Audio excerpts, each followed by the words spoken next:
6 août, Ecclésiaste chapitre 11, chapitre 12.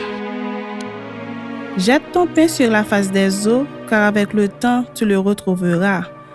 Donne-en une part à 7 et même à 8, car tu ne sais pas quel malheur peut arriver sur la terre. Quand les nuages sont pleins de pluie, ils la répandent sur la terre. Et si un arbre tombe au midi ou au nord, il reste à la place où il est tombé.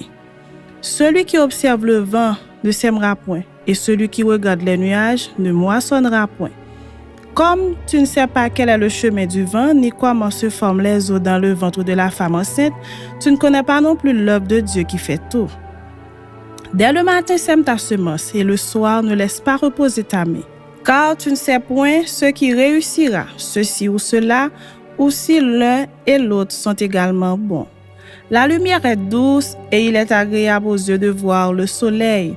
Si donc un homme vit beaucoup d'années, qu'il se réjouisse pendant toutes ces années et qu'il pense aux jours de ténèbres qui seront nombreux, tout ce qui arrivera est vanité. Chapitre 12.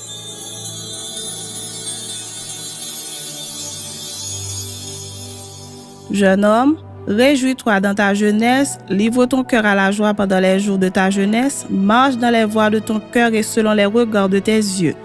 Mais sache que pour tout cela, Dieu t'appellera en jugement.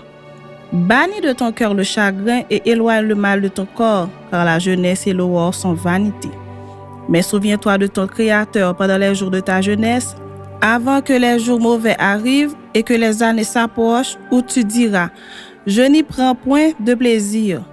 Avant que s'obscurcissent le soleil et la lumière, la lune et les étoiles, et que les nuages reviennent après la pluie, temps où les gardiens de la maison tremblent, où les hommes forts se courbent, où celles qui moulent s'arrêtent parce qu'elles sont diminuées, où ceux qui regardent par les fenêtres sont obscurcis, où les deux battants de la porte se ferment sur la rue quand s'abaisse le bruit de la meule, où l'on se lève au chant de l'oiseau, où s'affaiblissent toutes les filles du champ, où l'on redoute ce qui est élevé, où l'on a des terreurs en chemin, où l'amandier fleurit, où la sauterelle devient pesante, et où la cape n'a plus d'effet, car l'homme s'en va vers sa demeure éternelle, et les pleureurs parcourent les rues. Avant que le cordon d'argent se détache, que la vase d'or se brise, que le seau se rompe sur la source, et que la roue se casse sur la citerne. Avant que la poussière retourne à la terre, comme elle y était, et que l'esprit retourne à Dieu qui l'a donné. Vanité des vanités, dit Ecclésiaste, tout est vanité. Outre que l'Ecclésiaste fut un sage, il a encore enseigné la science au peuple, et il a examiné, sondé, mis en ordre un grand nombre de sentences. L'Ecclésiaste s'est efforcé de trouver des paroles agréables, et ce qui a été écrit avec droiture, ce sont des paroles de vérité. Les paroles des sages sont comme des aiguillons et rassemblées en un recueil. Elles sont comme des clous plantés donnés par un seul maître. Du reste, mon fils, tire instruction de ces choses. On ne finirait pas. Si l'on voulait faire un grand nombre de livres et beaucoup d'études est une fatigue pour le corps. Écoutons la fin du discours.